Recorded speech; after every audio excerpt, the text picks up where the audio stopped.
How do you fix that problem as a team?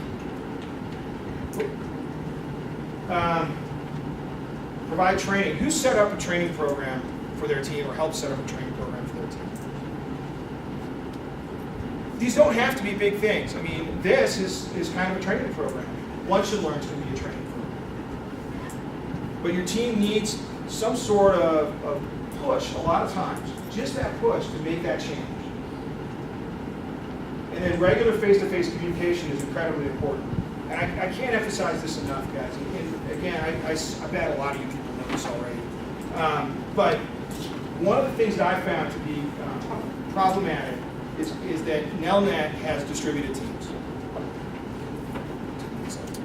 I knew that, by the way. Thank you. Nelnet has distributed teams.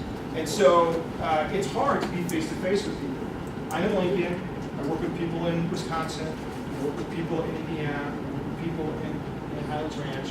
How do I get face-to-face?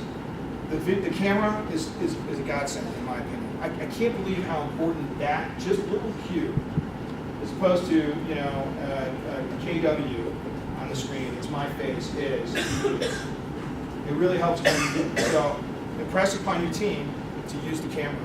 It helps a lot. Finally, we have focus, collaboration. The third piece is experimentation. Your team has to experiment, and here's the thing, you have to defend team failures. Has anybody ever had their boss come down on them because they failed? Has that never happened? Has anyone ever been fired? Well, I won't ask that question. I've been fired. Let me just tell you, I've been fired. It sucked. Even though the guy was a complete jerk and it was, all his fault. So here's the deal, though. This guy, he wouldn't defend the failure. When I failed, he pushed me up. Why did he do that? Well, because he had people who got pushed up. But that's a terrible feeling. As a team, as a manager, as a scrum master, as a leader, you have to defend the failures of your team. You have to. And you got to own it as a team. Encourage small experimentation. That makes those failures a lot less painful. So what do I mean by that? Well, this is pretty simple for us. Anybody who's managed projects, if you've managed an 18-month project, that's trouble. You're in trouble. If you don't deliver something for 18 months, you're in trouble. So how do you reduce the risk of that? Break it into smaller parts. Deliver more frequently. Find ways to do that. And then, we want to establish boundaries too. Is everybody familiar with the term time box? Somebody tell me what a time box is. Louder? A limitation. You're limiting what? Yeah, whatever that topic is, you're going to limit it. Like I've just been limited to 10 minutes. So that's a time box. Time boxes are really important, especially when your team's doing research, because research can go on. But they can be important for other things. Why do we have iterations? They're a time box. So that's a really important deal.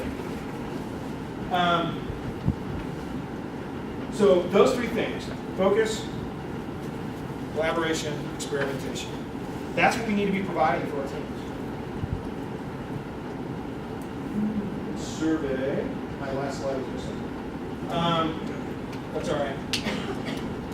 I want you guys to take away from this thing, beyond those three things that we can help innovate, to help prepare for failure, to encourage experimentation.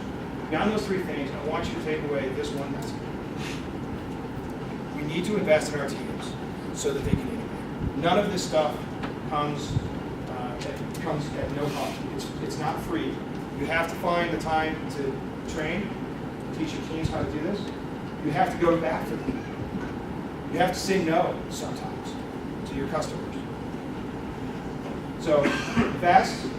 If you want your teams to improve, invest in their innovation. And that's it. Questions? Comments? I don't see any fruit in people's hands yet. No questions? Okay. So I don't know, Chris, what's the deal with this deal? You guys probably all know already, because we went through these before. So this is just your session survey. Live, real time. Right, real time. Awesome. We're doing it real time. So if you don't have anything else for Kyle, we'll thank Kyle. Thank you.